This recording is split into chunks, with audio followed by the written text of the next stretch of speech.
Cuddalore சிப்காட்டில் boiler வெடித்து வீடுகளுக்குள் புகுந்த ரசாயன கழிவுநீரை அகற்றும் பணி நடைபெற்று வருகிறது. இது குறித்த விவரங்களுடன் செய்தியாளர் பிரேம் இணைந்திருக்கிறார். பிரேம், இதனால எவ்வளவு பேர் பாதிக்கப்பட்டிருக்கிறார்கள்?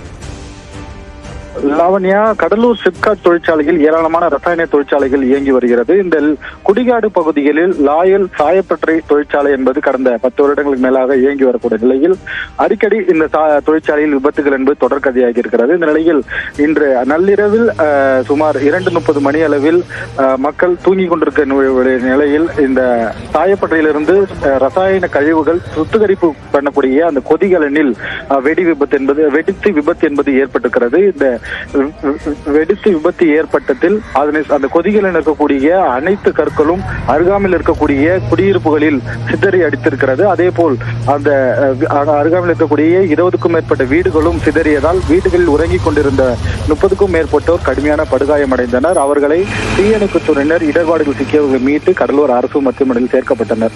இந்த நிலையில் அந்த கொதிகளில் இருக்கக்கூடிய அனைத்து ரசாயன கழிவுகளும் சுமார் 6 லட்சம் லிட்டர் தண்ணீர் அந்த ரசாயன கழிவுகள் என்பது அந்த பகுதியில் ஆறாக ஓடி இருக்கிறது. நள்ளிரவில் தற்போது வரை ரசாயன கழிவுகள் அந்த பகுதியில் சூழ்ந்திருப்பதாலும் வீடுகளில் புகுந்திருப்பதாலும் அதனை அகற்றும் பணி என்பது தற்போது நடைபெற்று வருகிறது.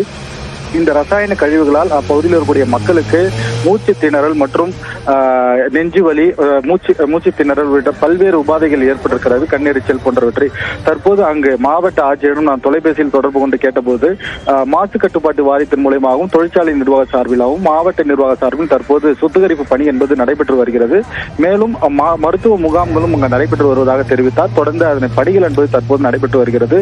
இருப்பினும் அங்கு சுவாச பிரச்சனை என்பது அதிக அளவில் ஏற்பட்டிருக்கிறது. உடனடியாக அப்பகுதியில் இருக்கக்கூடிய அனைத்து தொழிற்சாலைகளும் ஒரு ஆய்வு மேற்கொண்டு சரியான முறையில் இயங்குகிறதா, அதிக கொள்ளளவு கொண்டு தடையை மீறி அதிக கொள்ளளவு கொண்டு இயங்குகிறதா என அனைத்தையுமே சுத்தமான முறையில் ஆய்வு மேற்கொள்ள வேண்டும் என்று ஒரு கோரிக்கையை மக்கள் வைத்திருக்கிறார்கள். லாவண்யா, விவரங்களுக்கு நன்றி பிரேம்.